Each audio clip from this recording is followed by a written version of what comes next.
Yellowstone supervolcano and how scientists discovered a supervolcano 30 times larger in the state of Utah. We know that we've had the March 18, 5.7 magnitude Salt Lake City, Utah, right here. We've discovered that there are 8 volcanoes south of that, and the most recent eruption 660 years ago. It's a volcanic field there. And then we've had the March 31st, 6.5 magnitude earthquake, 190 miles west of Yellowstone in Idaho, the volcanic field in Idaho, and we still have earthquake swarms ongoing there. Just today we had a 6.5 magnitude earthquake, 50 miles west of Long Valley Caldera supervolcano, the supervolcano of California, which is east of San Francisco Bay Area. This is the magma that you can see. Look at that 7. You see that squiggly 7 looking thing? That goes from Baja California up through Utah up into Yellowstone and makes a west turn into Idaho. And this is the magma underneath the continental United States.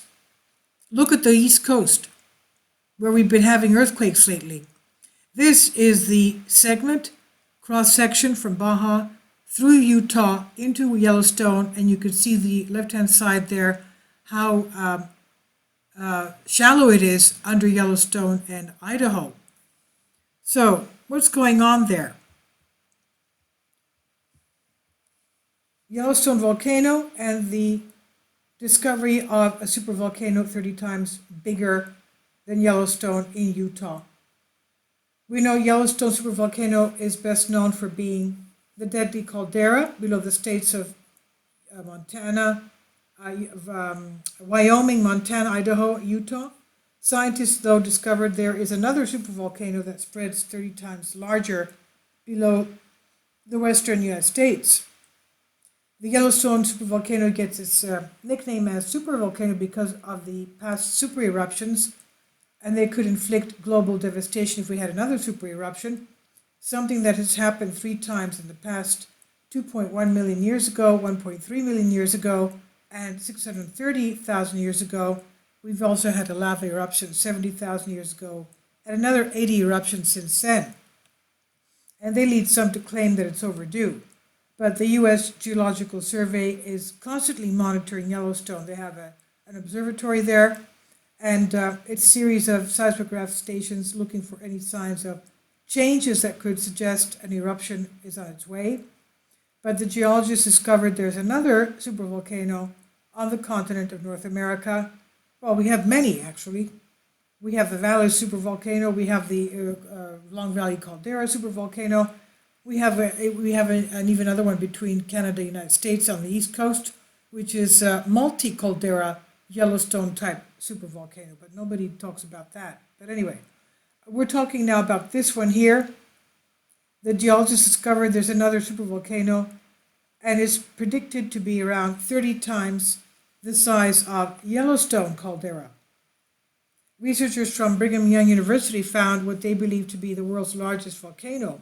The world's largest volcano. We thought that they were saying that Yellowstone was the second largest supervolcano of the world.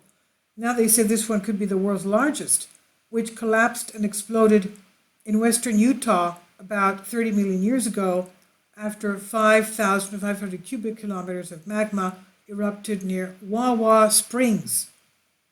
We're talking about the Wawa Springs supervolcano.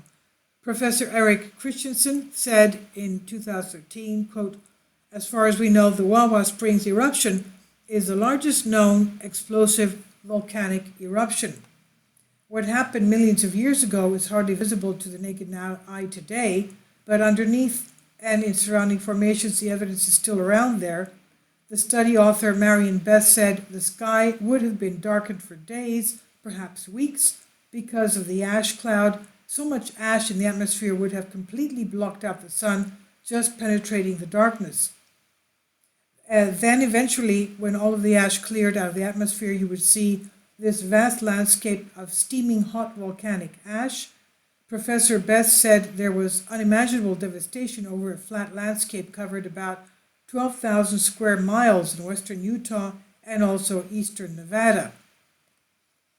It extended beyond what is now Panguitch, north almost to Delta, and south almost to St. George.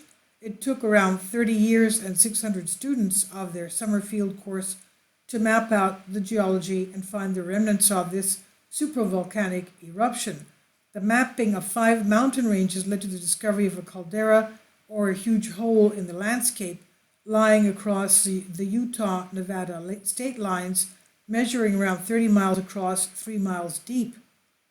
Researchers used radiometric dating, X-ray, fluorescent spectrometry, and chemical analysis of the minerals to verify that the volcanic ash was all from the same ancient super eruption. Unlike Yellowstone, which is still an active caldera, Utah and Nevada's shared supervolcano will likely never erupt again, according to scientist Ron Smith. When he said at a lecture, he said in February, Yellowstone has gotten a lot of publicity because of the severity of a supervolcano and the effect it would have on Earth. We cannot say that Yellowstone is overdue. It's probably going to blow again, but it could well be 500,000 years from now or a week from Tuesday, he said.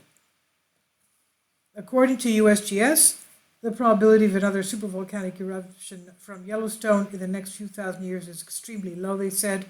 Dr. Smith said there are active volcanoes around the world, some of them near heavily populated areas, but the Wawa Springs region is considered dormant, even though there is always a chance for more volcanic action. And he said this area is considered to be dormant but not extinct at this time. The more severe a volcanic eruption, the rarer it turns out to be. The less severe, the more common it turns out to be, which is very fortunate for us, he said. And this is according to the article on Express UK by Callum Hoare.